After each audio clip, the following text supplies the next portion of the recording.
Bismillahirrahmanirrahim. Assalamualaikum warahmatullahi wabarakatuh. Izin daftar, perkenalkan saya Fadila Siregar, NPM 2208260096 dari kelas B Istanbul 2022. Izin dokter, saya akan mempresentasikan terkait tugas blok psikiatri dengan membawakan mind map yang berjudul Cemas.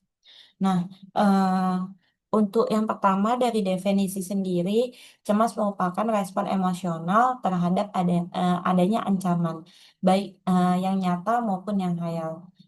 Jadi cemas ini ditandai dengan adanya rasa takut, khawatir, bahkan sampai ketegangan otot. Nah, untuk penyebabnya itu biasa karena faktor biologis, faktor genetik, dan psikologis. Nah, untuk faktor biologis itu karena ketidakseimbangan neurotransmitter berupa serotonin, GABA, dan noradrenalin. Nah, untuk faktor genetik, eh, karena faktor genetik itu bisa menyebab dari faktor keturunan. Nah, faktor keturunan ini dapat meningkatkan kerentanan cemas. Nah, terus itu ada psikologis. Psikologis itu bisa karena stres, trauma, atau kepribadian yang perfeksionis. Nah, untuk patofisiologi, gangguan cemas itu kan bisa karena fungsi anatominya, bisa karena neurotransmitternya, dan bisa karena gelombang otaknya. Nah, untuk fungsi anatomi itu kan di otak tuh ada hipotalamus, amigdala, hipokampus, kelenjar pituitari. Nah, itu termasuk ke dalam sistem limbik. Nah, cemas ini diatur oleh sistem limbik karena sistem limbik lah yang mengatur emosi kita, memori, dan perilaku kita. Nah, yang pertama, akan ada eh, aktivasi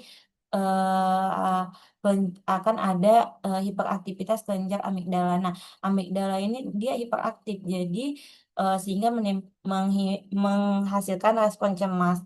Terus itu ada hipotalamus. Nah, si hipotalamus ini akan eh, kan dia pengendali respon emosional. Nah, kalau kita cemas, dia akan menyuruh kelenjar pituitari menghasilkan hormon ACTH. Nah, hormon ACTH ini akan em, memerintah kelenjar adrenal untuk menghasilkan epinefrin atau kortisol.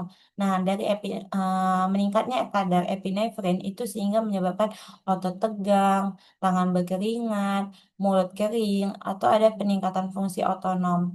Terus itu eh, tadi kan ada hormon kortisol meningkat. Nah, hormon kortisol meningkat ini akan meningkatkan sitokin inflamasi sehingga nanti imunitas kita akan menurun, gampang sakit. Makanya kan kalau misalnya ada pasien sakit kita bilang jangan terlalu dipikirkan, jangan terlalu cemas. Nah, kalau dia terlalu cemas nanti akan menyebabkan hormon kortisol meningkat sehingga imunitasnya turun, nanti dia jadi lebih gampang sakit. Nah, terkait hormon kortisol meningkat itu juga akan menyebabkan kan cemas, butuh energi. Nah, adanya percepatan metabolisme gitu. Terus itu eh, setelah itu untuk gejala cemas seperti tadi ada sedikit udah saya sampaikan, itu bisa ada gejala fisik dan ada gejala psikis. Nah, untuk gejala fisiknya itu bisa nanti ada jantung berdebar-debar, sesak dada, pusing, mual atau gemetar, keringat dingin. Terus itu juga bisa ada gejala psikis. Nah, bisa khawatir berlebihan. Terus itu bisa ototnya tegang, sulit konsentrasi, mudah lelah pasiennya, atau bahkan sampai sulit tidur. Dan bahkan ada sampai yang depresi. Nah, ada beberapa jenis gangguan cemas, yaitu berupa gangguan cemas menyeluruh, panic disorder, fobia spesifik, fobia sosial, agorafobia, dan gangguan cemas campuran.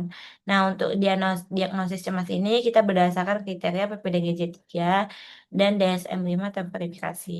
Nah, untuk mendiagnosisnya kita juga perlu melakukan pemeriksaan psikiatri dan menyingkirkan sebab-sebab medis.